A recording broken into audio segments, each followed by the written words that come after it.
मांग है एनडीए से कि उनके जो भी मुख्यमंत्री बने वो उनके कार्य क्षेत्र की बात है, मुझे उसमें कुछ नहीं कहना, लेकिन हम ये आशा करते हैं, ये हमारी मांग है कि एक साफ सुथरी सरकार बने जिसमें भ्रष्ट और दागी मंत्री को जगह न मिले।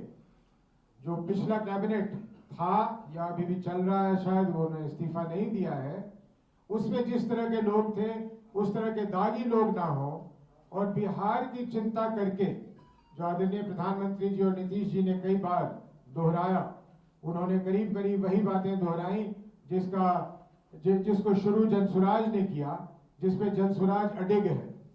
ये शायद प्रधानमंत्री जी ने कहीं पलायन की भी बात की कि पलायन के लिए वो कुछ करेंगे, कुछ फैक्ट्री लगाने की बात की है।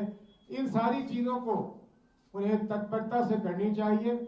जनसुराज की पूरी निगाह उन चीजों पे लगी रहेगी।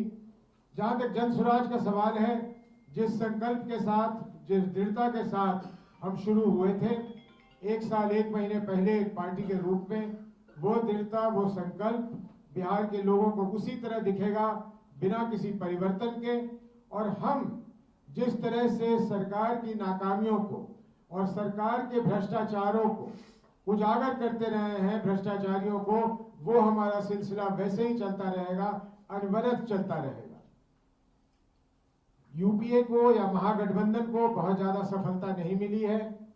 पहले भी जब उनके पास इससे अधिक संख्या में लोग थे तो एक विपक्ष की भूमिका वो नहीं निभा रहे थे। इसलिए जनसुराज का ये मानना है कि हमें हालांकि विधानसभा में बैठने की जगह नहीं मिली, लेकिन फिर भी बिहार में एक स्ट्रांग विपक्ष के रूप में आप जनसुराज को ही पाएंगे। सरकार के हर कदम को बड़े बारीकी से हम लोग देखेंगे, उसका विश्लेषण करेंगे, बिहार के लिए, बिहार की जनता के लिए उसके क्या लाभ हैं या क्या नुकसान है, उसको हम उजागर करते रहेंगे और आप लोगों से मुखातिब होते रहेंगे। इतना ही कहना था। अंत में ये कह दूं कि एक दुखद समाचार है कि हमारे तरारी से जो प्रत्याशी थे चंद्रशेखर जी, चुनाव के कुछ दिनों पहले उनकी तबीयत बिगड़ गई और कल उनका निधन हो गया। हम सब की तरफ से उनको श्रद्धांजलि है, उनके परिवार के साथ हम खड़े हैं।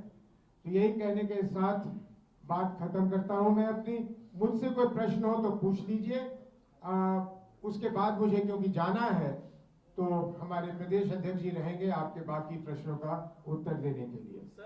प्रशांत किशोर राजनीति छोड़ रहे हैं, उन्होंने कहा था कि राजनीति छोड़ देंगे अगर जदयू को 25 सीट नहीं आ जाएगी तो।